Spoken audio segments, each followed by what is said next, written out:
Apabila dia merasa tahu semuanya, merasa hebat, merasa apa segala macam. Ketika seorang merasa tahu segalanya, ini berarti bahwa apa? Manusia tersebut sesungguhnya menunjukkan ketidaktahuannya. Makanya di dalam Zoom ini saya tidak mengajari ya, kita proses belajar mengajar. Ya, mungkin juga nanti ada yang salah saya sampaikan. Walaupun saya sudah berhati-hati, bisa saja terpleset kan. Nah, ini realita kehidupan ya.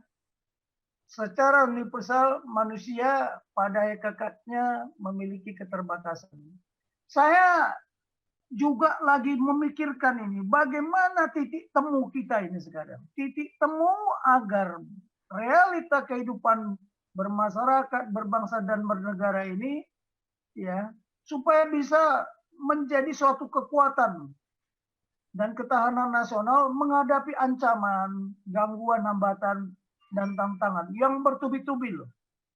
Beda sekarang. Di era reformasi, dibandingkan Sebelum dengan... melanjutkan, kami informasikan kepada Anda. Channel ini berbeda dengan channel yang pernah Anda kunjungi di YouTube. Masterway Channel mengajak Anda untuk bereaksi menanggapi isi narasi atau berita sesuai dengan video yang kami tayangkan ini. Tujuannya untuk menguji, mengkoreksi, dan menilai validitas kebenaran fakta dari narasi atau berita dari media sumber berita yang dipertontonkan di media sosial dengan tujuan yang berbeda-beda. Silahkan tulis masukan Anda di kolom komentar supaya netizen mengetahui validitas berita sebelum percaya dengan informasi berita yang ada di media sosial. Silahkan Anda subscribe terlebih dahulu sebelum Anda mengutarakan pendapat Anda di kolom komentar, supaya pesan komentar Anda kompatibel dan efektif untuk mengedukasi masyarakat. Simak seluruh isi video ini sebelum Anda komentar supaya tidak gagal faham. Kami akan memberi tanda pin atau tanda cinta dari masukan Anda yang berkualitas dan berpotensi membangun. Terima kasih.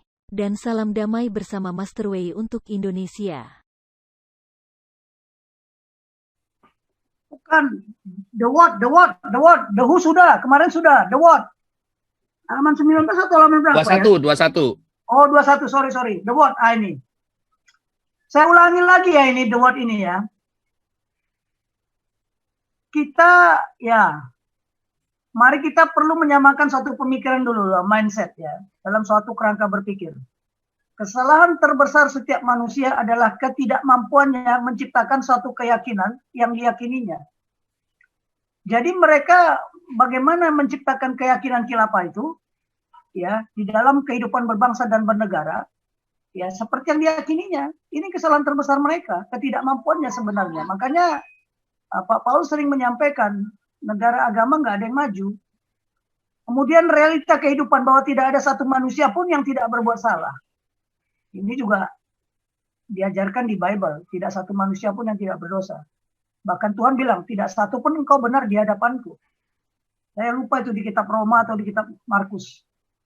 Ketidaktahuan setiap manusia adalah dia merasa tahu semuanya. Jadi kalau kita merasa tahu semuanya, sebenarnya kita itu tidak tahu. Ya, kalau merasa tahu semuanya, justru ketidaktahuan kita adalah apabila dia merasa tahu semuanya, merasa hebat, merasa apa segala macam. Ketika seorang merasa tahu segalanya, ini berarti bahwa apa? Manusia tersebut sesungguhnya menunjukkan ketidaktahuannya. Makanya di dalam Zoom ini saya tidak mengajari ya, kita proses belajar mengajar. Ya, mungkin juga nanti ada yang salah saya sampaikan. Walaupun saya sudah berhati-hati, bisa saja terpleset kan. Nah, ini realita kehidupan ya. Secara universal manusia pada hakikatnya memiliki keterbatasan. Saya juga lagi memikirkan ini, bagaimana titik temu kita ini sekarang. Titik temu agar realita kehidupan bermasyarakat, berbangsa dan bernegara ini ya, supaya bisa menjadi suatu kekuatan dan ketahanan nasional menghadapi ancaman, gangguan, hambatan, dan tantangan yang bertubi-tubi loh. Beda sekarang. Di era reformasi, dibandingkan dengan era-era sebelumnya, tantangannya luar biasa, ancamannya luar biasa, gangguannya juga luar biasa. Kemarin saya mendengar ada ekstrem kiri, ada ekstrem kanan. Ini ada ekstrem lainnya. Ekstrim lainnya ini siapa gitu loh. Ya, ini nanti perlu menjadi pembahasan kita. Tapi nanti itu kita bahas ketika kita membahas ancaman aktual dan ancaman potensial terhadap bangsa dan negara ini. Tapi kita mulai dari what? Lanjut Pak Paul, biar enak. Nah, the what? Kita selalu ribut, terutama gara-gara konflik terminologi dan konflik paradigm. Makanya kita harus memahami dulu. Kalau kita tidak memahami apa itu ajas dan prinsip, apa itu karakter, apa itu negarawan, apa nasionalisme, dan apa karakter nasionalisme nasional keindonesiaan, dan paradigma nasional keindonesiaan, setelah itu baru nanti bisa kita simpulkan kepemimpinan negarawan berkarakter nasional keindonesiaan. Banyak pemimpin, tapi lebih banyak pemimpi di negara ini. Ya, kita butuh negarawan. Bukan berarti kita mengabaikan agamawan, tapi jangan agamawan yang menjadi pemimpin di negara ini. Ya, nggak benar. Di mana sih? Makanya kita coba memahami, karena ketidakpahaman inilah kita konflik sekarang ini. Konflik paradigm dan konflik terminologi. Satu bilang dakwah, satu bilang nista. Ya kan, satu bilang Pancasila, satu bilang khilafah. Ya kan, tetapi mari kita bahas satu persatu dulu ini. Apa sih yang dimaksud ajas dan prinsip? Nah, ini ajas dan prinsip ini biar kita pahami dulu, lanjutkan dulu Pak Paul.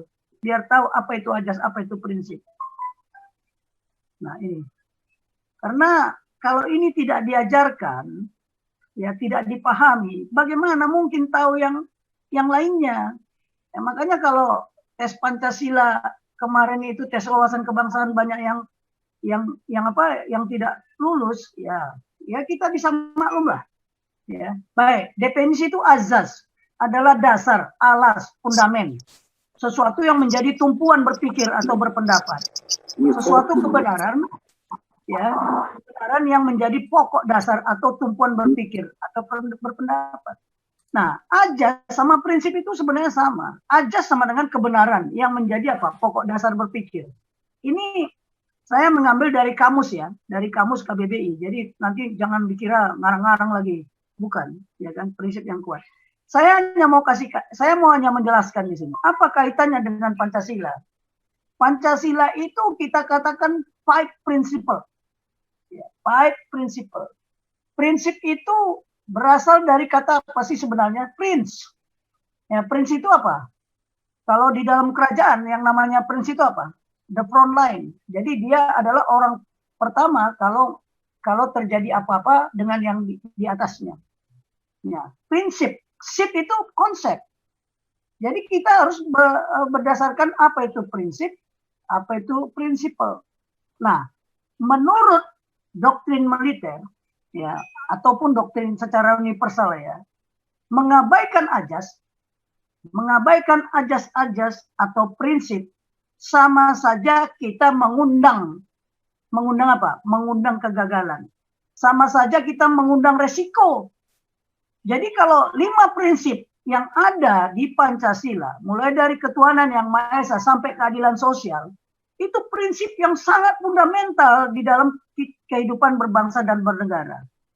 Bung Karno sampai menyampaikan Pancasila di forum PBB sampai ditepuk tangan kan. Cuman itu tadilah Habib Rizik, kita anggap aja lah dia tidak paham. Dia bilang, waduh Pancasila ditaruh di pantat ya. Kalau ditaruh dia nomor 5 bukan berarti dia di pantat. Dari mana kesimpulan seperti itu? Itulah yang membuat kita ini jadi salah berpikir semua. Ya belum tentu loh. Kenapa Tuhan juga bilang, akulah Alfa dan Omega. Artinya dia juga yang akhir kan. Yang begini-begini karena pemahaman kita tidak sama tentang ajas dan prinsip. Nanti kita sampai kepada ajas-ajas perang. Ajas perang itu kalau Amerika, Rusia, Cina, Inggris itu berbeda-beda. Tapi ada kesamaan. Tapi kalau Indonesia paling banyak ajas perangnya. Tapi nantilah kuliah tentang itu kita sampaikan. Tetapi pahami dulu bahwa ajas ini adalah suatu kebenaran. Ya, yang tidak bisa kita mengabaikan begitu saja, nggak bisa, nggak boleh. Inilah hukum sebenarnya. Ya. Ini merupakan hukum. Jadi Pancasila dan Undang-Undang Dasar 45 itu merupakan sumber hukum yang tertinggi di dalam kehidupan berbangsa dan bernegara. Ya, kecuali kalau memang negara ini negara agama ya. Makanya konstitusinya ya kitab suci seperti Saudi Arabia. Ya, sekarang kalau kita mau jujur, kalau berlakukan syariah, korupsi itu dipotong loh tangannya. Iya kan? Tapi coba lihat, yang korupsi banyak nggak dipotong tangannya? Enggak, Indonesia masih pakai Pancasila kan? Masih ada kemanusiaan dan adegan beradab. Nah, coba, ini kita pahami dulu ya, ajas dan prinsip. Kita pahami, nanti lebih dalam lagi. Mengapa prinsip-prinsip yang terkandung di Pancasila, itu harus kita hormati, kita harus tunduk.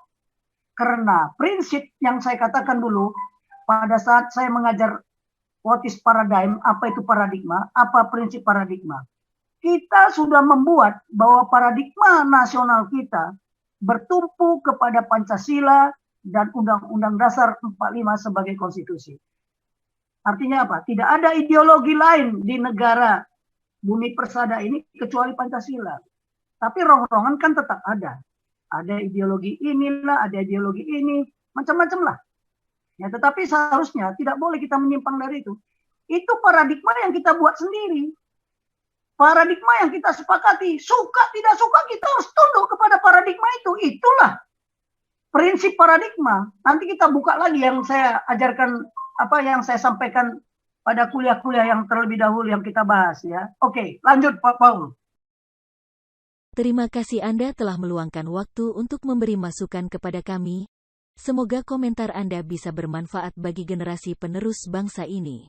Terutama bagi diri kita sendiri dan untuk mereka yang mau berpikir dengan akal sehat. Karena dengan akal sehatlah kita bisa bedakan mana yang terbaik untuk diri kita sendiri. Semoga hari-hari Anda selalu dirahmati Tuhan Yang Maha Esa. Dan sampai ketemu lagi di konten Masterway berikutnya.